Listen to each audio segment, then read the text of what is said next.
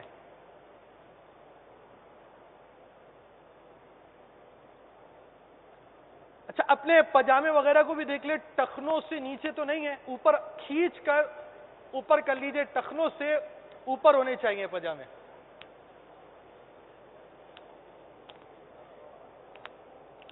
اڑسیں گے نہیں، بعض اسلامی بھائی نا اڑستے ہیں، اڑسنا کہتے ہیں یہ بعض اڑستے ہیں، یہ درست نہیں ہے، یہ مکروہ ہے. اس طرح اڑسنے کی شرعاً اجازت نہیں ہے.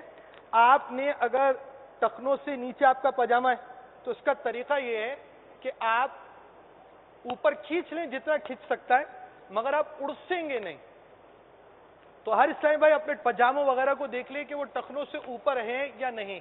اڑسنے کی اجازت نہیں ہے. اب آپ یہ سوچیں کہ اس جگہ پر آپ کا ذہن بنا ہوا ہے تو اتنی مشکل سے ہم سب صحیح درست کر رہے ہیں، اور جہاں آپ کو کوئی کیمرہ نہیں دیکھ رہا ہوگا وہاں ہماری صفوں کا کیا حال ہوگا.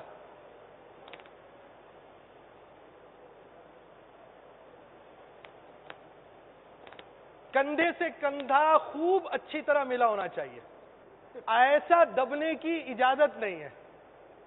جو دو طرف سے یوں دب رہا ہوگا اس کو کہا جائے گا کہ آپ سب سے پیچھے چلے جائیں، پہلی صف میں اس طرح دب کر نہیں آگے آئیں گے، اور اس طرح دبیں گے دوسروں کو بھی دبائیں گے، تکلیف کا سامان بنے گا. اس کی شرعاً اجازت نہیں ہے کہ آپ بالکل دب جائیں اور دبا رہے ہو، سب کچھ ایسا کر رہے ہو. اس شخص کو، اس اسلامی بھائی کو صفوں سے باہر نکلنا ہوگا. ایک مسئلہ اور بھی آپ نے سنا کہ جب تک اگلی صفیں دونوں کونوں تک مکمل نہ بھری ہوئی ہوں تو پیچھے نماز شروع کرنا ترک واجب و ناجائز ہے. اسلامی بہنوں نے چونکہ نماز جماعت سے نہیں پڑھنی ہوتی، ان کے لیے یہ مکروہ ہے کہ وہ جماعت سے نماز پڑھیں. تو لہذا یہ مسائل اسلامی بھائیوں کے ساتھ خاص ہیں. یہ ماشاءاللہ یہ سب دیکھیے، یہ کالی پٹی کے آگے کھڑے ہیں سب، یعنی کالی پٹی پر کھڑے نہیں ہونا، بلکہ آپ یہ دیکھ رہے ہیں اس وقت اسکرین پر کہ کالی پٹی سے آگے کھڑے، زیادہ آگے بھی نہیں کھڑے ہوں گے. اسلامی بھائی بالکل کالی پٹی کے تھوڑا سا آگے کھڑے ہوں گے، تو آپ کی سب اسی انداز سے بنے گی. صلو علی الحبیب. جیسے نماز پڑھ رہا ہوتا ہے نا، نماز کے بیچ میں بھی آپ نے محسوس کیا میں آگے ہوں پیچھے ہوں، تو اب ایسی صورت کے اندر آپ کو نماز کے دوران بھی اپنی صفیں درست کرنی ہوں گی اور اپنے کندھے سے کندھے ملانے پڑیں گے. صفیں جو ہیں وہ مکمل کرنا، پر کرنا یہ واجب ہے. کتنا اہم کام ہے. اور آپ یوں سمجھے نا کہ انسان بسا اوقات مختصر سی راحت کی وجہ سے بہت بڑا نقصان قبول کر لیتا ہے. اب مثال کے طور پر آپ ایسا سمجھے کہ پیچھے صحن ہو اور ہوا ہو، یا کوئی بھی ایسی غرض ہے، بڑی اچھی اچھی کھڑکیاں لگی ہوئی ہیں، ہوا آ رہی ہے اور ایک صاحبہ آگے چل کر نہیں آ رہا، پیچھے نماز شروع کر دے گا، آگے جگہ خالی ہوگی، تو اس نے صف بندی کا ترک واجب کیا، یعنی فعل ایسا کیا جس کی وجہ سے گناہ گار ہوا. کیسی عجیب سی بات ہے. انسان نماز کے لیے آئے، مسجد میں آئے، عبادت کے لیے آئے، اللہ رب العالمین کو راضی کرنے کے لیے آئے، اور صف بندی کا واجب ہی چھوڑ دے. کیسا نادان ہوگا. پھر آپ یہ دیکھیں، دنیا کی جو بھی نعمت ہوتی ہے نا، لذت ہوتی ہے، اس کی لذت عارضی ہوتی ہے. کسی جگہ بڑا عالیشان کوئی مثال کھڑکیوں سے ہوا کا نظام ہو، پنکھے کا نظام ہو، اے سی کا نظام ہو. اب یہی نظام اگر یو کے اندر ہو تو جسم کو اندر کاٹ کھائے گا، ایسی سردی ہوگی. تو دنیا کی جو نعمتیں ہیں نا، اس کی لذتیں عارضی ہوتی ہیں، اسباب سے ہوتی ہیں. اور جنت کی جو نعمتیں نا، ان کی لذت حقیقی ہے. پیٹ بھرا بھی ہوگا تب بھی کھائیں گے، مزہ آئے گا. جنت میں مدنی موسم ہوگا. یہاں گرمی ہوئی تو کیا ہوا، جنت کی راحت والا موسم ایسا ہوگا کہ بندے کو لطف اندوز کرے گا. جنت کے موسم کے طلبگار بنیے اور یہاں کی تھوڑی سی گرمی برداشت کر لیجئے. آپ یہ بتائیے، بڑا پیارا ایک مدنی پھول ہے، بنی اسرائیل کو ہفتے کے روز شکار سے منع کیا گیا. امیر علیہ سنت کے ایک مدنی پھول میں آج سے کوئی 10-12 سال پرانا، اس سے بھی پرانا ایک مدنی مذاکرہ مجھ کو یاد ہے، اس میں تھا پہلا ہی مدنی پھول ہوگا. یعنی بعض اوقات بعض جملوں کی بہت اہمیت ہوتی ہے. شروع ہی میں پہلا جملہ آپ نے یہ فرمایا ہوگا، مدنی مذاکرہ یہ شروع ہوا، میں آ رہا تھا اور میں تھوڑا جلدی میں ہی آ رہا تھا کہ باپا کے مذاکرہ شروع ہونے سے پہلے حاضر ہو جاؤں. تو پہلا جملہ جو بیان کیا نا وہ مجھے آج تک یاد ہے کہ اللہ تبارک و تعالی جو ہے وہ مستغنی ہے. یہ اتنا سارا پانی ہم ضائع کرتے ہیں، یہ چاہے تو سارا پانی سب دودھ کر دے، اللہ کو اس کی حاجت ہی نہیں ہے کہ یہ پانی ہی رہے دنیا کے اندر جتنا پانی ہے.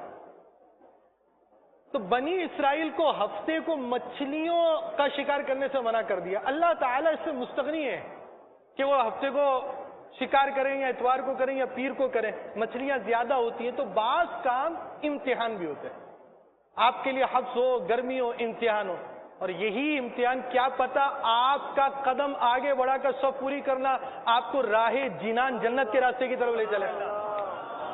تھوڑا سا یہ موسم، وہ بھی دنیا کی لذت.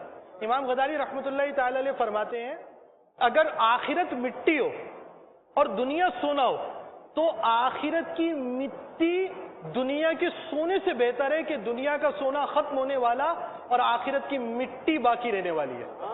لیکن آپ فرماتے ہیں ہاشا، غلط. آخرت سونا یعنی آخرت باقی رہنے والا سونا ہے اور دنیا ختم ہو جانے والی مٹی ہے. اس کی نعمت کے لیے بندہ آخرت کی اتنی بڑی بڑی نعمتیں چھوڑ دے، تھوڑے سے حفظ کے لیے، تھوڑی سی گرمی کے لیے، تھوڑی سی راحت کی وجہ سے سب بندی کے واجب کو چھوڑ دے، کتنا بڑا اب کیا ایسا شخص ہوگا. تو عاشقان رسول مدنی چینل کے ناظرین جہاں پر بھی ہوں، حاضرین جہاں پر بھی ہوں، بھلے ہم فیضان مدینہ میں ہوں، بھلے ہم کسی اور ملک میں ہوں، جب بھی سب بندی کا موقع ہو، صفوں کی خالی جگہوں کو پر کرنے کا جذبہ ہونا چاہیے. صلو علی الحبیب. دیدار حق دکھائے گی اے بھائیوں نماز، جنت تمہیں دلائے گی اے بھائیوں نماز. دیدار حق دکھائے گی اے بھائیوں نماز.